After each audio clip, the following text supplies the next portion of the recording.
आप सभी को नमस्कार व जय हिंद।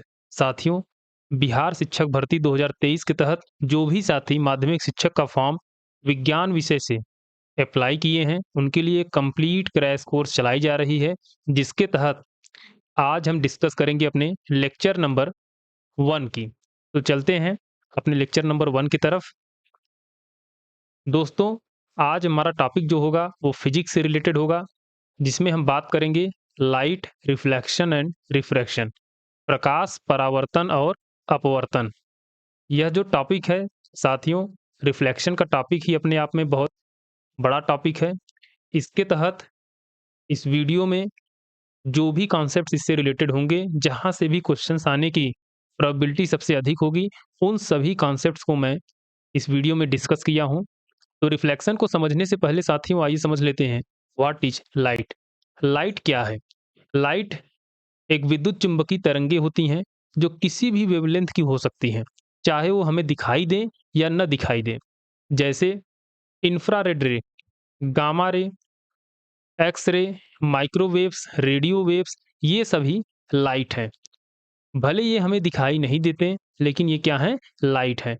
जो मेन प्रॉपर्टीज होती हैं लाइट की, वो क्या होती हैं? उसकी फ्रीक्वेंसी होती है, वेवलेंथ होती है, इंटेंसिटी होती है, और वो किस दिशा में प्रोपेगेट कर रही है, मूव कर रही है, वो होता है। तो साथियों, आइए चलते हैं लाइट के कुछ ऐसे तथ्यों को जानते हैं, जहाँ से क्वेश्चंस बनने की संभावना बहुत अधिक होती है। तो अगर हम बात करें लाइट, यहाँ पर कह ही दिया गया कि यह वेव है। साथियों, वेव में 2 प्रकार के वेव होते हैं।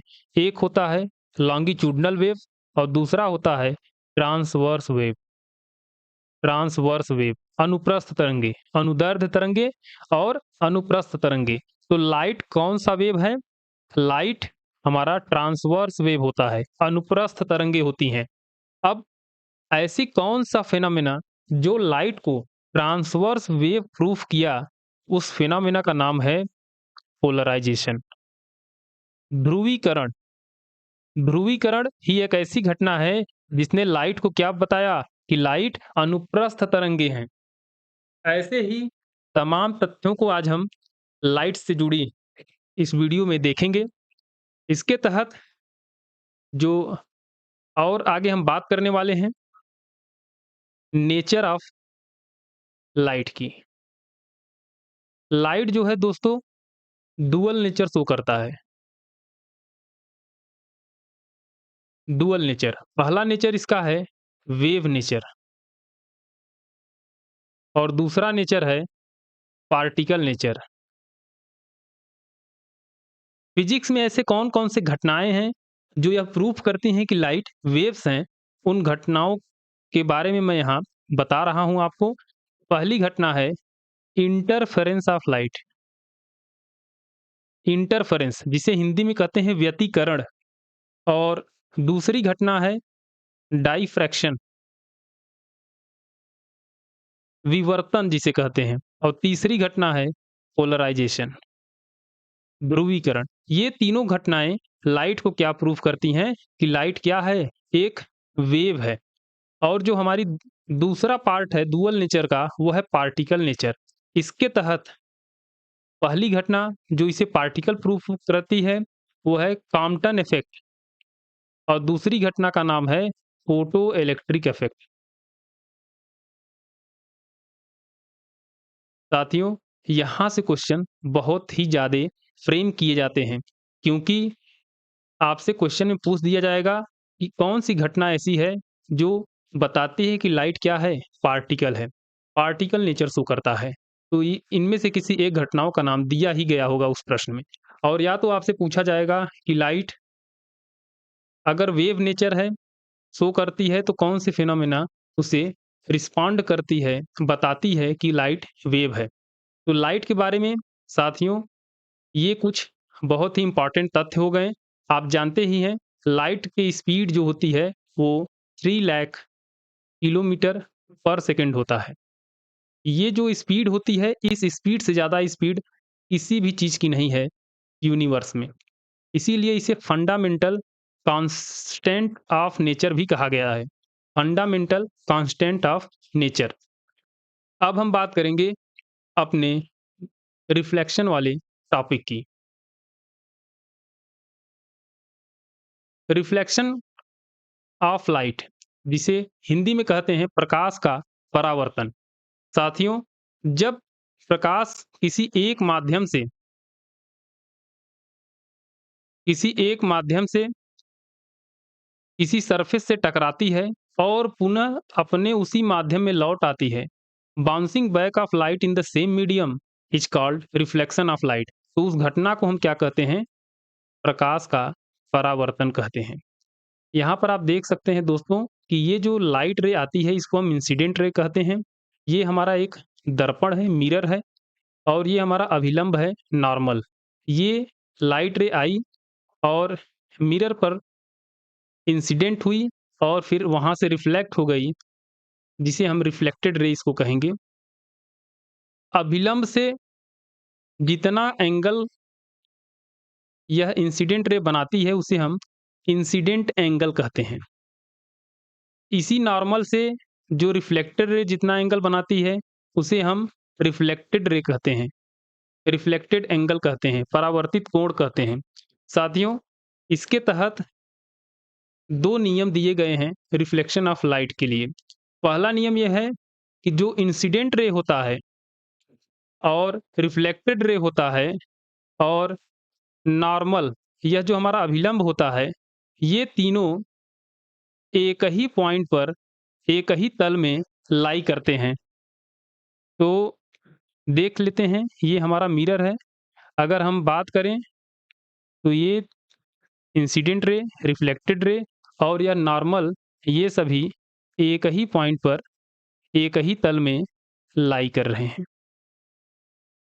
दूसरा हमारा जो नियम है वो है angle of incidence is equal to the angle of reflection. जो आपतित कोण होता है वह परावर्तित कोण के बराबर होता है, जिसे हम कहते हैं angle i is equal to angle r. Reflection के कई टाइप्स हैं, जिसमें जनरली अब हम बात करेंगे इसके टाइप्स ऑफ रिफ्लेक्शन के।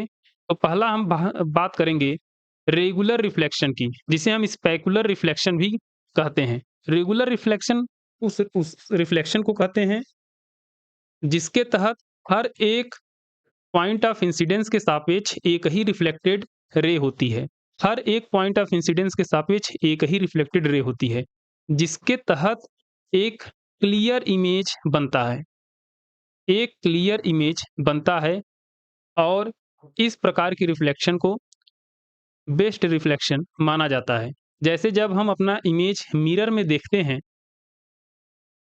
वहाँ पर किस प्रकार का रिफ्लेक्शन होता है? रेगुलर रिफ्लेक्शन होता है। दूसरा हमारा रिफ्लेक्शन का टाइप है डिफ्यूज रिफ्लेक्शन। डिफ्यूज रिफ्लेक्शन, अगर हिंदी में बोलें इसे फैला हुआ परावर्तन। इसके अंतर्गत क्या होता है कि हर एक पॉइंट ऑफ इंसिडेंस के कई रिफ्लेक्टेड रे होती हैं, कई परावर्तित किरणें होती हैं। इसलिए ये परावर्तित किरणें आपस में एक दूसरे को कट भी कर देती हैं, क्रॉस भी कर देती हैं। इसलिए डिफ्यूज रिफ्लेक्शन में इमेज या तो ब्लर बनता है या तो बनता ही नहीं। अब हम बात करेंगे इसी के तहत अपने अगले रिफ्लेक्शन के टाइप की, जो है मल्टीपल रिफ्लेक्शन। दोस्तों, यहाँ से क्वेश्चन टीजीटी के कई एग्जामों में पूछे गए हैं, जैसे यूपी टीजीटी का हुआ या फिर DSSB टीजीटी का हुआ। इन सभी एग्जाम में मल्टीपल रिफ्लेक्शन से क्वेश्चन पूछे गए हैं। इसका अगर हम हिंदी बात करें तो इसे बहु परावर्तन कहते हैं। बहु परावर्तन, एक से अधिक परावर्तन। तो नाम से ही स्पष्ट है, मल्टीपल रिफ्लेक्शन। जब एक से अधिक रिफ्लेक्शन होते हैं उसे हम क्या कहेंगे? Multiple reflection. अब हम बात कर लेते हैं कि मल्टीपल रिफ्लेक्शन में जो नंबर ऑफ इमेजेस होती हैं वो किस फार्मूले से डिफाइन किया जाता है, किस फार्मूले से हम उसे डिराइव कर सकते हैं, प्राप्त कर सकते हैं।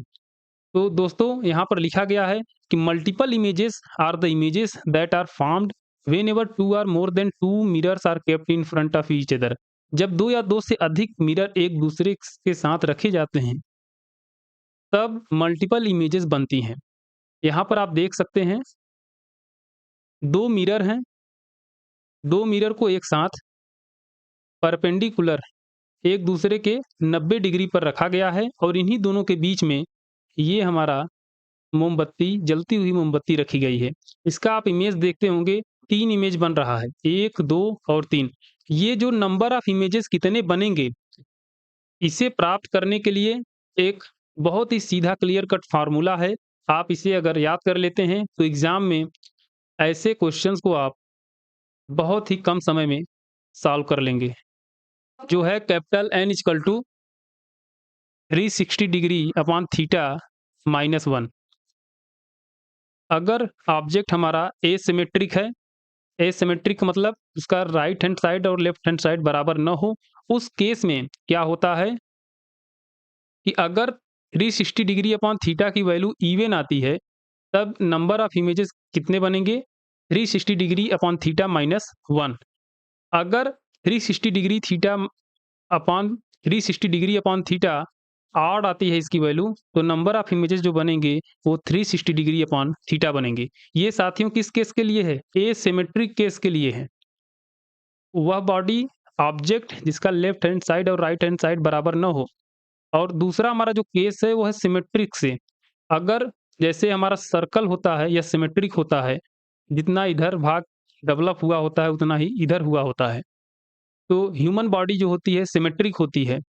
तो साथियों अगर ऐसे ही जैसे यहाँ पर मोमबत्ती है, अगर इसके हम बीच में परपेंडिकुलरली कोई लाइन क्रॉस कराएँ तो अ, राइट साइड की जो जिस रूप में भाग आपको दिखेगी वही लेफ्ट हैंड साइड में भी दिखेगी। तो ऐसे बॉडी को हम सिमेट्रिक बॉडीज़ कहते हैं। ऐसे केस में केवल एक ही केस अराइज़ होता है एंड ऐसे केस में जो इमेजेस को फाइंड आउट करने के फार्मूला होता है, वो होता है 360 डिग्री अपॉन थीटा -1। यहाँ पर कैपिटल N क्या बता रहा है? Number of images. तो यही 2 केस होती है सिमेट्रिक केस के लिए और एसिमेट्रिक केस के लिए।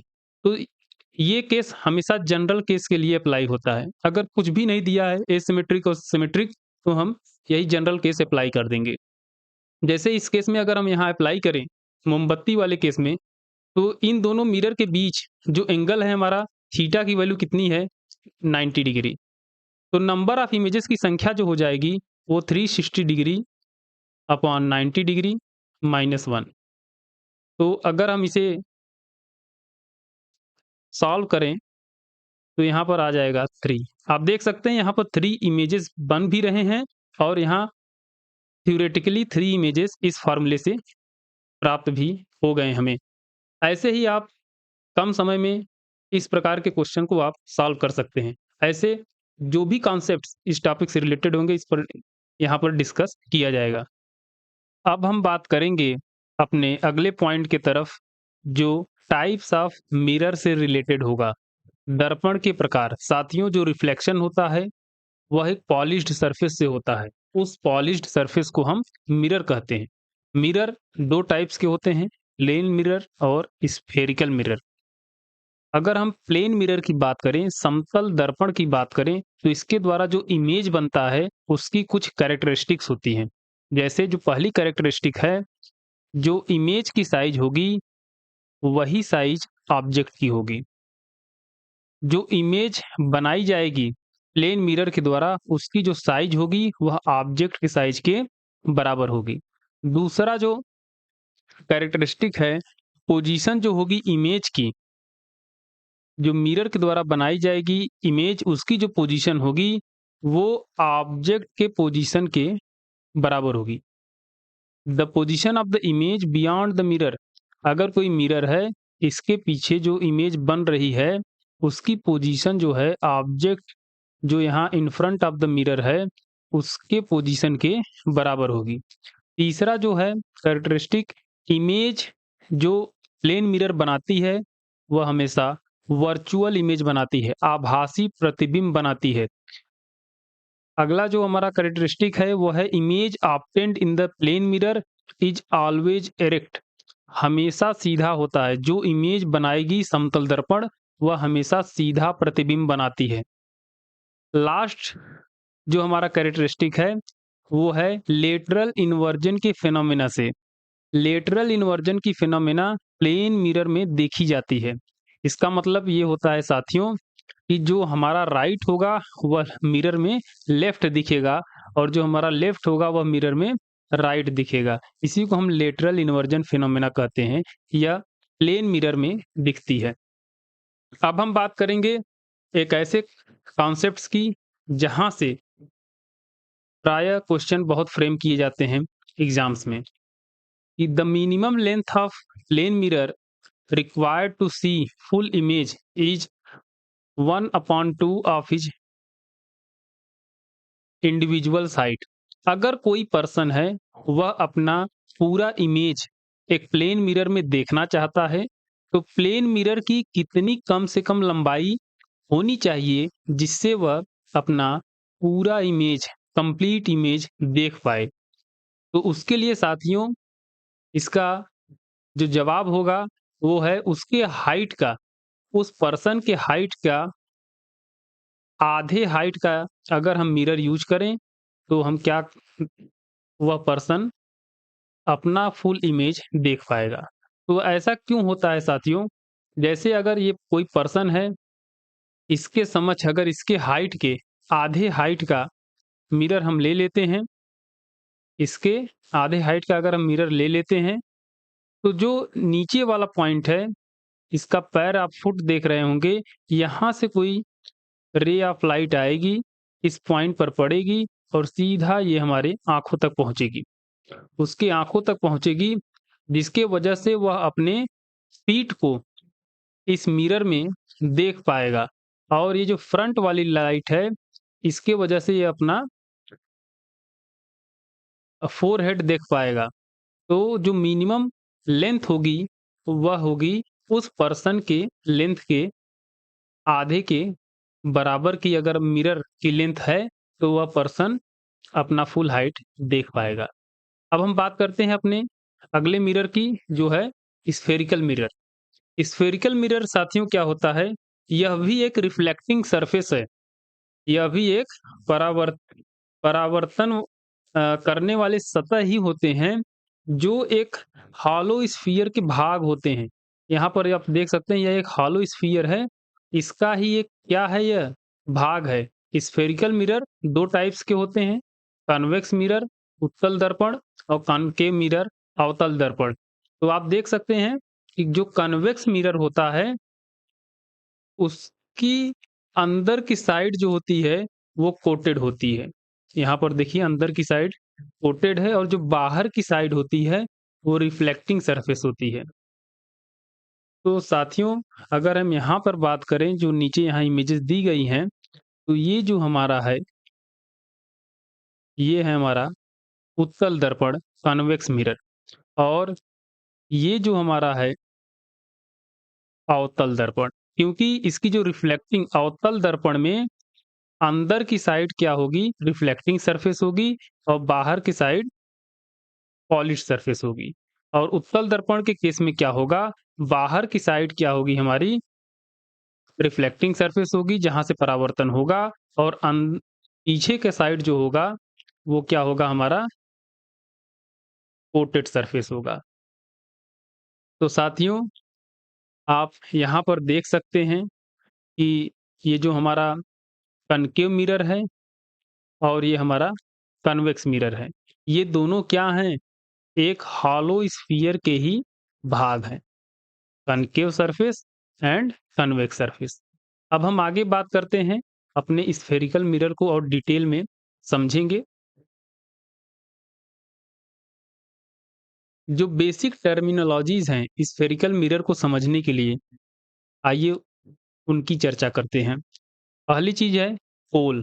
ये साथियों यहाँ पर आपको कन्फ्यूजन तो अब नहीं होना चाहिए कि ये कनकेव मिरर है। क्यों है? क्योंकि इसकी जो बाहर की साइड जो है पॉलिश्ड सरफेस है और अंदर की साइड क्या है हमारी? रिफ्लेक्टिंग सरफेस है। और ये हमारा क्या है? कन्वेक्स मिरर है, जिसकी बाहर की साइड रिफ्लेक्टिंग सरफेस और अंदर की साइड पॉलिश्ड सरफेस है। तो इसमें अब हम बात करेंगे पोल की, ध्रुव जिसे हिंदी में क्या कहते हैं? ध्रुव। अगर कोई हम एक जो ध्रुव होता है, इसी कर्व्ड सरफेस की जो मिडल पॉइंट होती है, इसी को हम क्या कहते हैं? पोल कहते हैं। इसी कर्व्ड सरफेस की ये जो मिरर है, इसकी जो कर्व्ड सरफेस है, इसकी जो मिडल पॉइंट होगी, इसको हम पोल कहते हैं। एपर्चर, एपर्चर जो है साथियों, द्वारमुख जो कहा जाता है लेंसों का, दर्पण का, तो यहाँ पर आप देखिए ये जो ए पॉइंट है और ये बी पॉइंट है। ए से बी को मिलाने वाली जो रेखा होगी, जो यह लाइन होगी एबी, इसी को हम क्या कहते हैं? एपर्चर कहते हैं। एबी को ही क्या कहेंगे हम? Aperture of the mirror. तीसरा हमारा जो पॉइंट है, सेंटर ऑफ कर्वेचर, वक्रता केंद्र।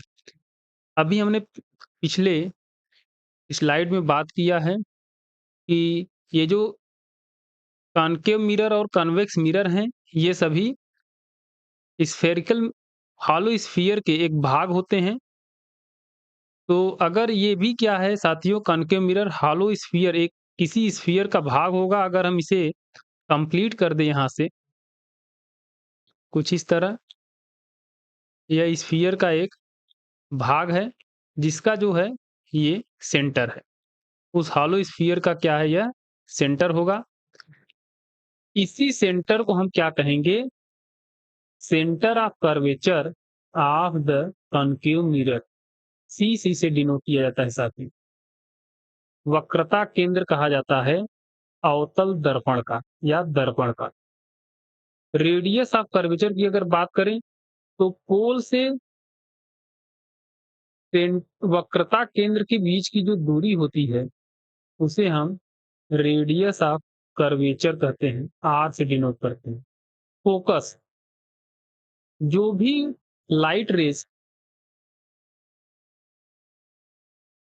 ये रिफ्लेक्टिंग सरफेस पर पड़ती हैं, इंसिडेंट होती हैं, तो रिफ्लेक्शन के बाद जो रिफ्लेक्शन के बाद प्रिंसिपल एक्सिस से पास करती हैं, प्रिंसिपल एक्सिस से पास करती हैं, और जिस पॉइंट से वो पास करती हैं, उसी पॉइंट को हम क्या कहते हैं?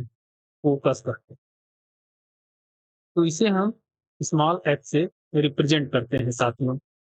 अब हम देख लेते हैं कि फोकस और रेडियस ऑफ कर्वेचर में क्या संबंध होते हैं, क्या रिलेशन होते हैं फोकस और रेडियस ऑफ कर्वेचर में। तो साथियों एफ इक्वल टू होता है आर अपॉन टू। हमें डेरिवेशन करना नहीं है, हमें बस अपना कॉम्पिटिटिव एग्जाम निकालना है साथियों। हम बोर्ड का एग्जाम नहीं दे रहे हैं या देने वाले नहीं हैं कि हमें इसकी डेरिवेशन बताने या सीखने की जरूरत पड़े।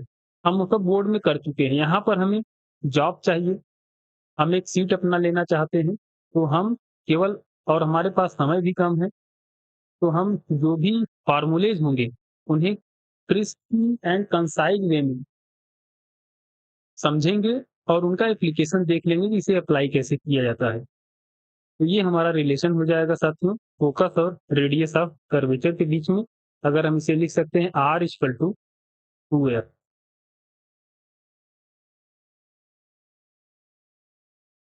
यही सारी चीजें जो ये टर्मिनोलॉजीज हैं, यह कन्वेक्स मिरर के लिए भी होगा। इसका अगर माने ये सेंटर ऑफ कर्वेचर हो गया, यह फोकस हो गया, और यह क्या हो गया? पोल हो गया, यह हमारा एपर्चर हो गया। ठीक है साथियों, अब हम बात करते हैं अपने अगले स्लाइड की तरफ, जो इमेज फॉर्मेशन के रूल से रिलेटेड है। प्रतिबिंब बनने के नियम, रूल्स फॉर इमेज फॉर्मेशन, कैसे प्रतिबिंब बनता है।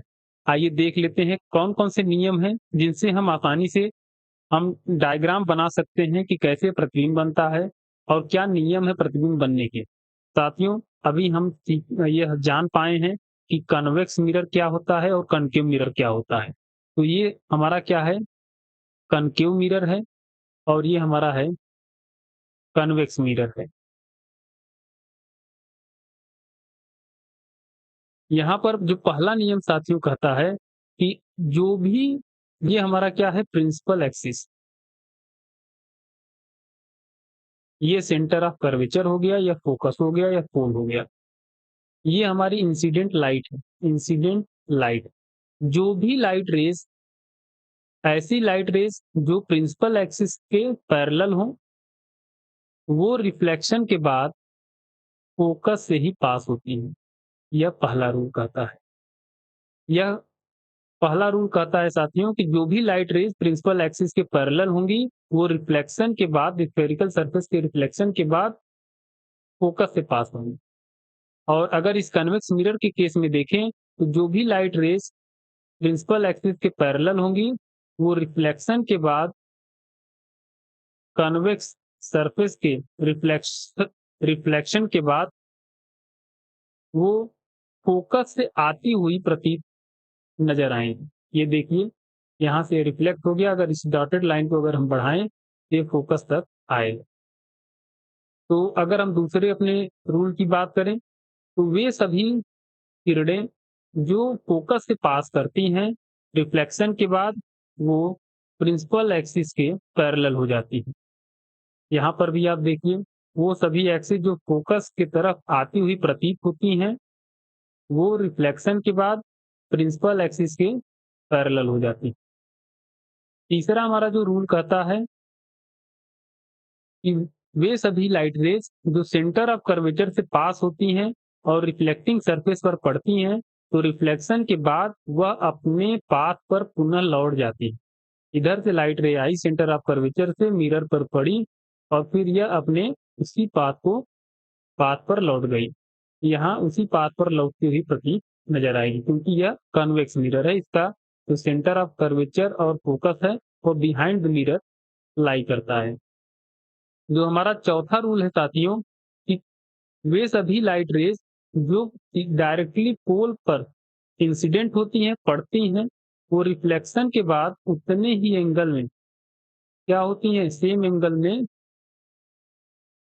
रिफ्लेक्ट हो जाती हैं। और यहाँ पर क्या होगा कि जिस एंगल से पड़ेंगी, यहाँ पर आप देख सकते हैं एंगल आई और ये एंगल आर है। जिस एंगल से यह पड़ी और उसी एंगल से क्या हो जाएगी, रिफ्लेक्ट हो जाएगी। यहाँ पर आप देख सकते हैं कि जो लॉज ऑफ रिफ्लेक्शन है वो फॉलो होगा। लॉज ऑफ रिफ्लेक्शन क्या हो रहा है, फॉलो हो रहा है। तो ये बेसिक बेसिक 4 रूल्स हैं।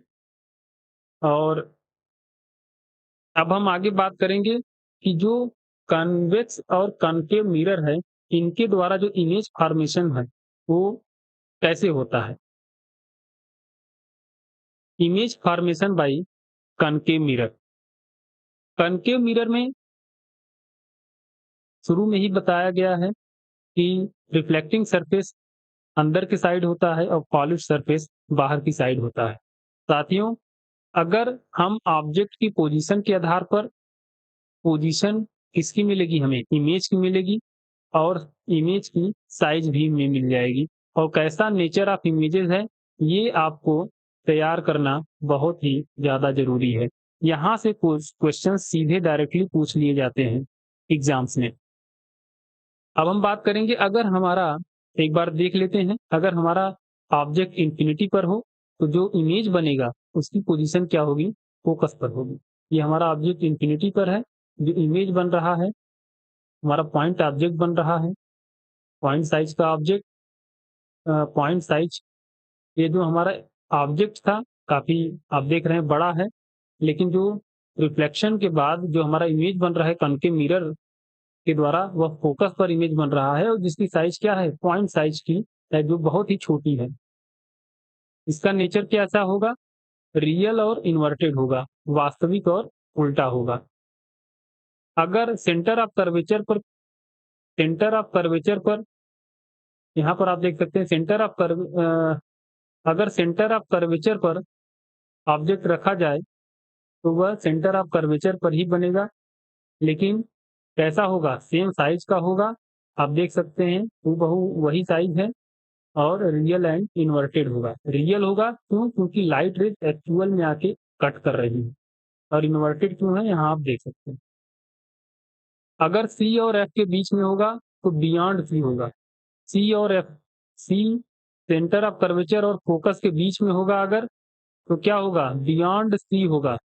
यहाँ पर आप देख सकते हैं अगर ऑब्जेक्ट हमारा सेंटर ऑफ कर्वेचर और एफ के बीच में है तो इमेज जो बनेगा सी से परे बनेगा, दूर बनेगा, और कैसा बन रहा है, यह रियल बन रहा है और इन्वर्टेड बन रहा है। अगर फोकस पर होगा ऑब्जेक्ट हमारा तो जो इमेज बनेगा वह इंफिनिटी पर बनेगा।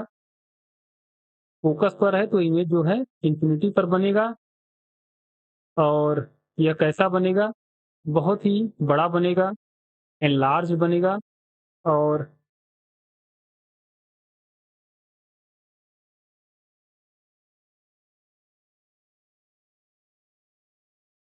Image formation by concave mirror.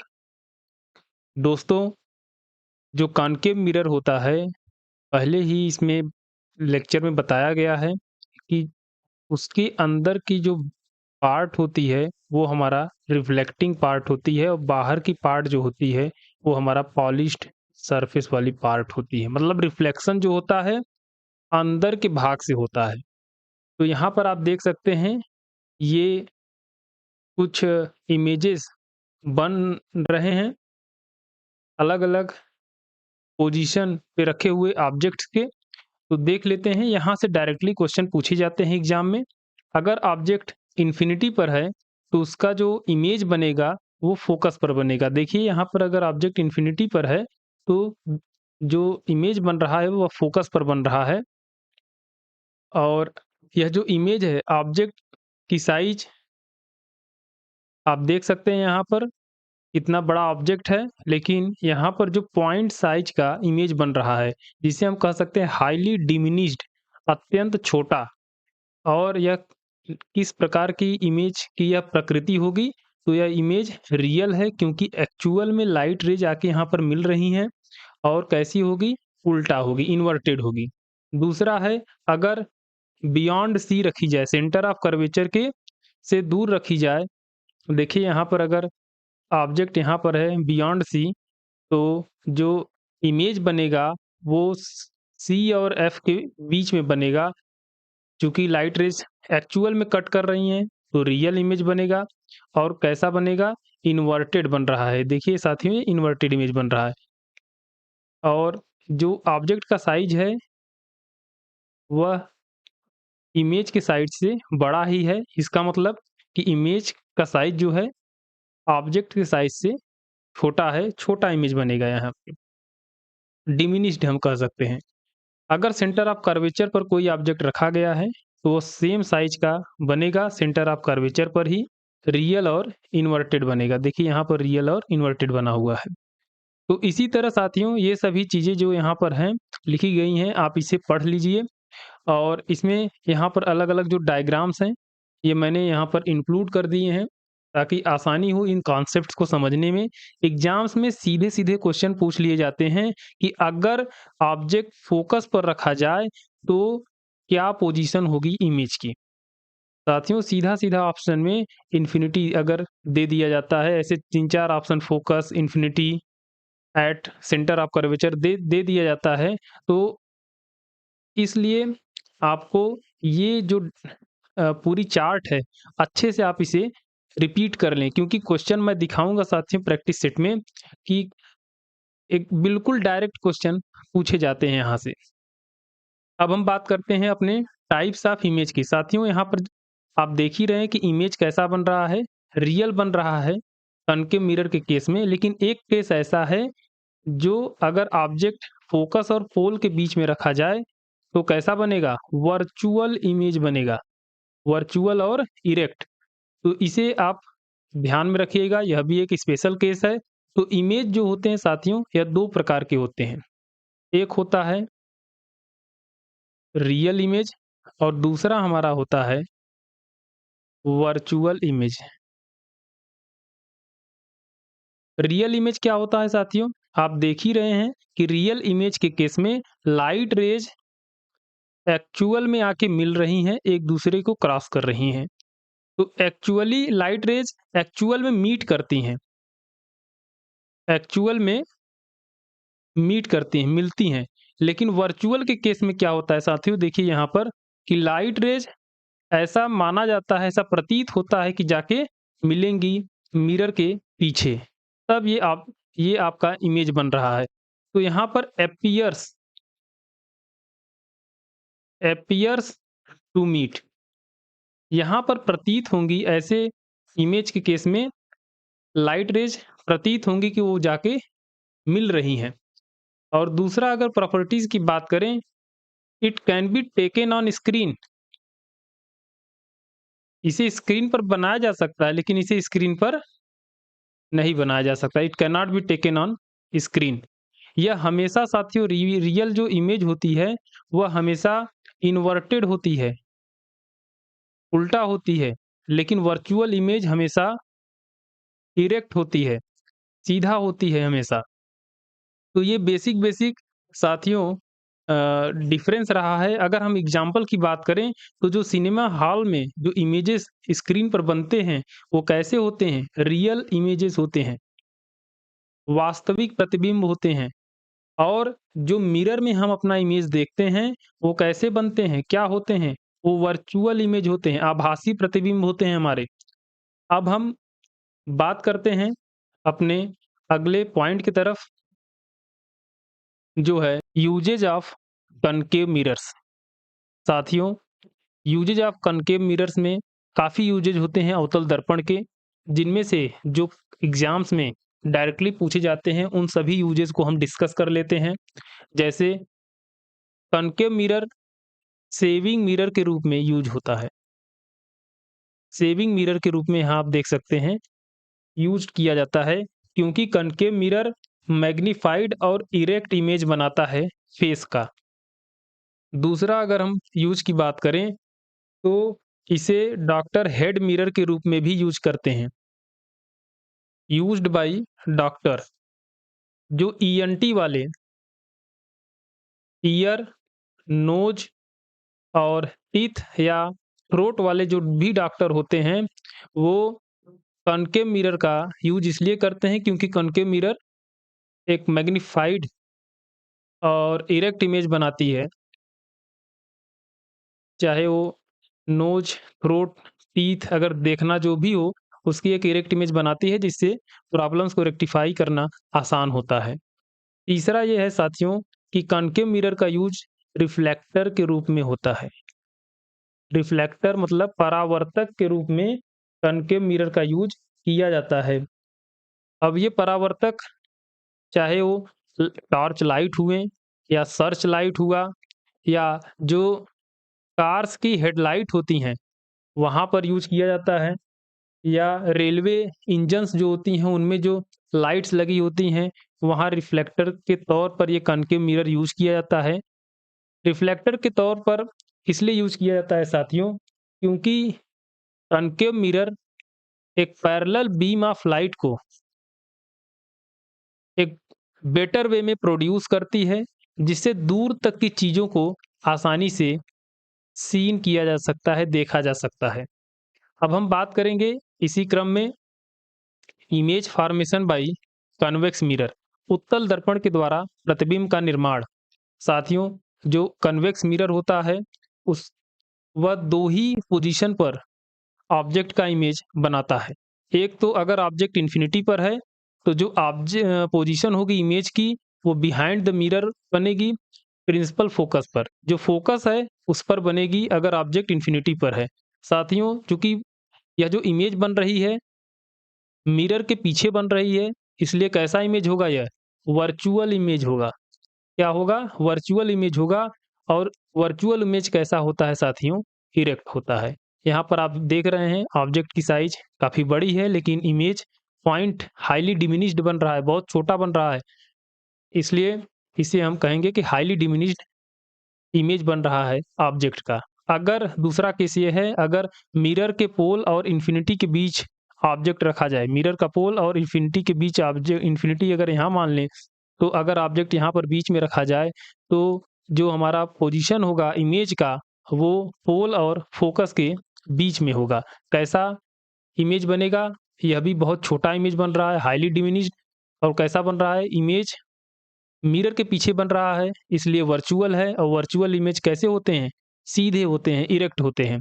अब हम आगे बात करते हैं साथियों, यूजेज ऑफ कन्वेक्स मिरर। जो कन्वेक्स मिरर होता है साथियों, उसके उसके भी कई यूज होते हैं, लेकिन उनमें से जो इम्पोर्टेंट यूज होते हैं, जो एग्जाम में पूछे जाते हैं, उनको हम डिस्कस कर लेते हैं। पहला है रियर व्यू मिरर। जो ऑटोमोबाइल्स होते हैं, चाहे कार्स हों, बसेस हों या फिर बाइक्स हों, उनका जो साइड मिरर होता है, उसमें कन्वेक्स मिरर यूज किया जाता है, क्योंकि कन्वेक्स मिरर स्मॉल और इरेक्ट इमेज बनाता है। छोटा और सीधा इमेज बनाता है किसी भी ऑब्जेक्ट का, इसलिए जिससे जो ड्राइवर होता है, वो आसानी से एक बड़े क्षेत्र को देख पाता है, अपने पीछे एक बड़े एरिये को देख पाता है। दूसरा जो यूज़ है, यहाँ पर आप देख सकते हैं, ये ट्रैफिक मिरर के रूप में यूज़ किया जाता है। वही साथियों, एक larger field of view gain करने के लिए यहाँ पर कन्वेक्स मिरर यूज़ होता है। और तीसरा यूज़ आप यहाँ पर देख रहे हैं, जो एस्ट्रोनॉट का विज़ार होता है, हेलमेट होता है, जो सामने लगी हुई ग्लास होती है, उसमें कन्वेक्स मिरर का यूज़ होता है, so that it he will get a larger field of view. अब हम बात करते हैं अपने इसी क्रम में अगले पॉइंट पर, sign convention for spherical mirror. Spherical mirror जो होते हैं, 2 टाइप्स के होते हैं साथियों। यहाँ पर आप देख सकते हैं, एक कनकेव मिरर और दूसरा है कन्वेक्स मिरर। तो कन्वेक्स और कनकेव मिरर के जो क्वेश्चंस होते हैं, उन्हें सॉल्व करने के लिए कि इमेज कितने डिस्टेंस पर बनेगा, अगर ऑब्जेक्ट का डिस्टेंस फाइंड आउट हो, या अगर हमें फोकस और ऑब्जेक्ट की डिस्टेंस पता हो, तो इमेज बिहाइंड द मिरर बनेगा या इन फ्रंट ऑफ द मिरर बनेगा, कितने डिस्टेंस पर बनेगा, कितना हाइट पर बनेगा। तो उस ऐसे क्वेश्चन को सॉल्व करने के लिए एक साइन कन्वेंशन लाया गया। आइए देख लेते हैं उसमें क्या कहा गया है।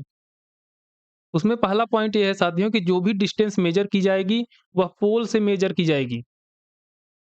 और दूसरा जो पॉइंट है, उसमें यह कहा गया है कि जो भी पोल से डिस्टेंस मेजर की जाएगी, in the direction of incident light, आपतित किरण के दिशा के तरफ जो भी डिस्टेंस मेजर की जाएगी, वो कैसी ली जाएगी? पॉजिटिव ली जाएगी।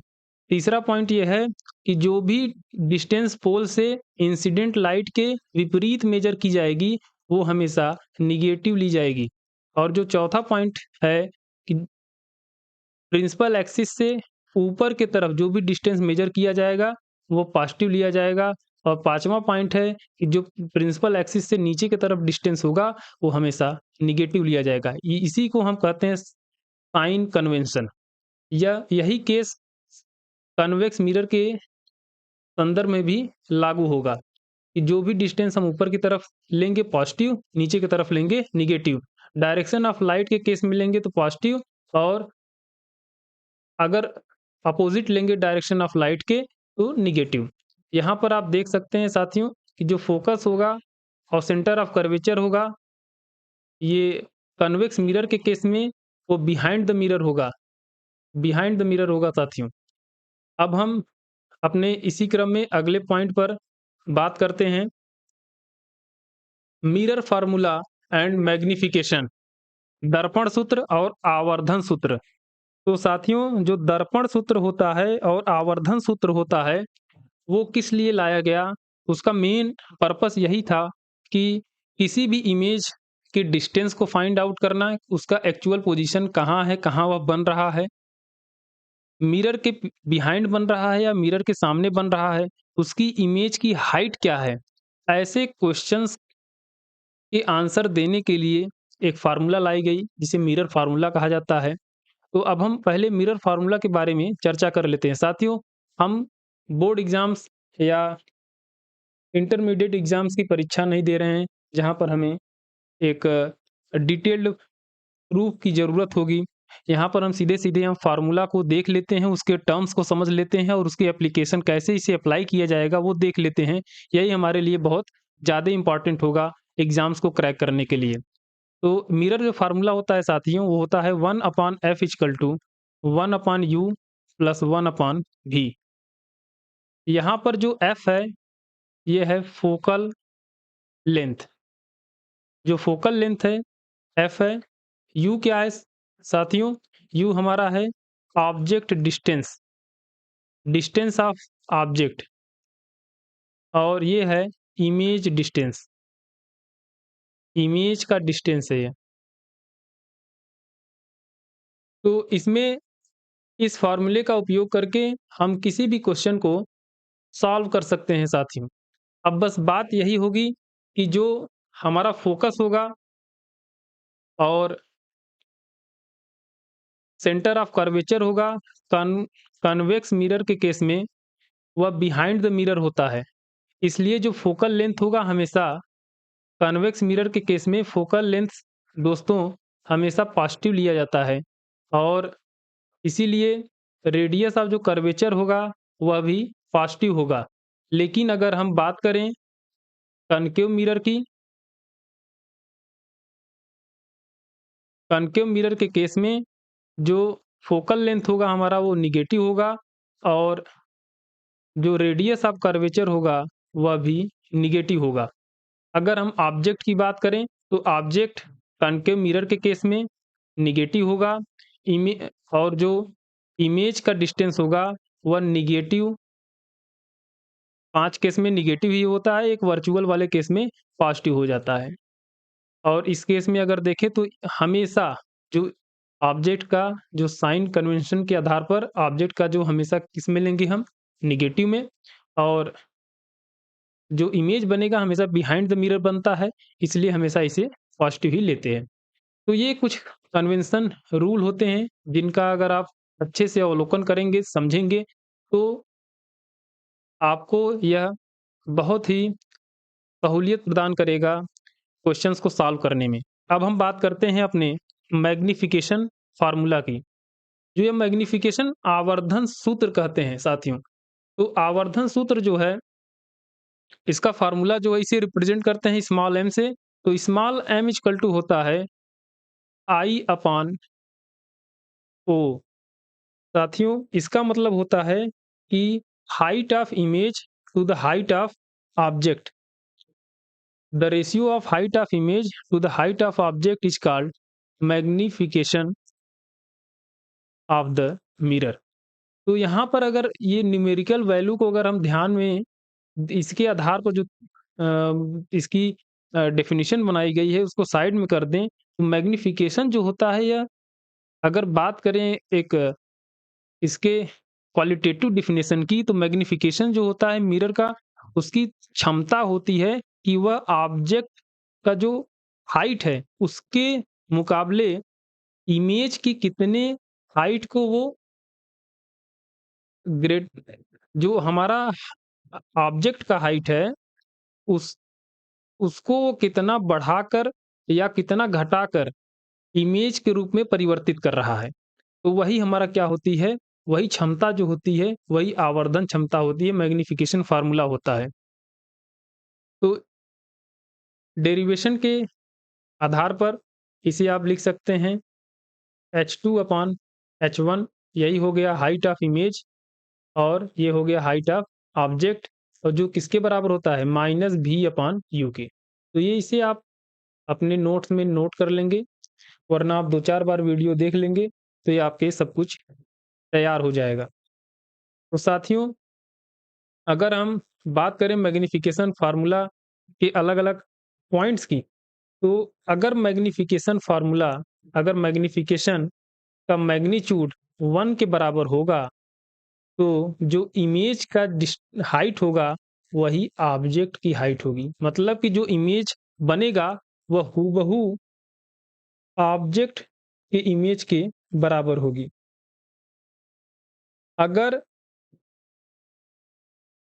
जो मैग्निफिकेशन है वह ग्रेटर देन 1 हो जाए, तो जो इमेज बनेगा वह बड़ा बनेगा, मैग्नीफाइड बनेगा। अगर मैग्नीट्यूड लेस देन 1 हो जाए, तो जो इमेज बनेगा हमारा साथियों वो कैसा बनेगा, डिमिनिश्ड बनेगा, बहुत छोटा बनेगा ऑब्जेक्ट के मुकाबले। तो ये कुछ बेसिक तथ्य थे। इसके साथ ही अगर कुछ और तथ्य की बात करें, तो अगर हमारा एम मैग्नीफिकेशन पॉजिटिव है, अगर मैग्नीफिकेशन पॉजिटिव है, तो सीधी-सी बात है कि जो हमारा इमेज होगा, वो कैसा होगा साथियों? वर्चुअल होगा और इरेक्ट होगा। अगर मैग्नीफिकेशन नेगेटिव है, तो हमारा जो इमेज होगा, वह रियल होगा और इन्वर्टेड होगा। यह ऐसा क्यों हो रहा है? आप इस फ़ॉर्मूले को देखिए, यहाँ पर दिया है m equal to minus v upon u। तो अगर m पॉजिटिव आ रहा है, m पॉजिटिव आने का मतलब यही है दोस्तों कि इस v अथवा u में से कोई नेगेटिव हो रहा है, इसलिए m पॉजिटिव आ रहा है। अगर हम बात करें u की, u अगर हमारा नेगेटिव किस केस में होता है? u हमारा नेगेटिव वैसे तो जनरली कॉन्केव और कन्वेक्स दोनों के केस में नेगेटिव होता है, लेकिन अगर हम बात करें कन्वेक्स मिरर की, तो यू हमेशा नेगेटिव होता है। और अगर यू नेगेटिव होगा और भी कन्वेक्स के केस में कैसा होता है? पॉजिटिव होता है। इसलिए जो ओवरऑल एम की वैल्यू आएगी वो पॉजिटिव आएगी। देखिए साथियों, जो इमेज फॉर्म्ड होते हैं, बनाए गए होते हैं कन्वेक्स मिरर के द्वारा, वो हमेशा वर्चुअल होते हैं, बिहाइंड द मिरर और इरेक्ट होते हैं। लेकिन जब अब एम नेगेटिव आ रहा है, तो इसका मतलब सीधी-सी बात है, किस मिरर की बात हो रही है? कॉनकेव मिरर की बात हो रही है, इसलिए जो इमेज का फॉर्मेशन है वो रियल होगा और इन्वर्टेड होगा। तो दोस्तों, इस वीडियो में मैंने जो भी कॉन्सेप्ट्स थे रिफ्लेक्शन से रिलेटेड, मैंने उनको एक्सप्लेन किया। आप इस वीडियो को 1 बार, 2 बार, 3 बार देखिए, रिपीट करिए और इसके तहत अभी मैं एक वीडियो लाऊँगा जो प्रैक्टिस सेट से होगा। इन्हीं पर आधारित जो अलग-अलग स्टेट लेवल के टीजीटी एग्ज़ाम्स हुए हैं, उन सभी में पूछे गए प्रश्नों का संकलन होगा उसमें, उसका भी एक वीडियो मैं अपलोड करूँगा। तो साथियों, अगर आपको यह वीडियो पसंद लगी हो तो आप इसे ज़रूर लाइक और शेयर करें और आप मेरे चैनल को सब्सक्राइब कर सकते हैं, ताकि जो जैसे ही मैं वीडियो अपलोड करूँ आपको इंस्टेंट नोटिफ़िकेशन मिल सके। जय हिंद।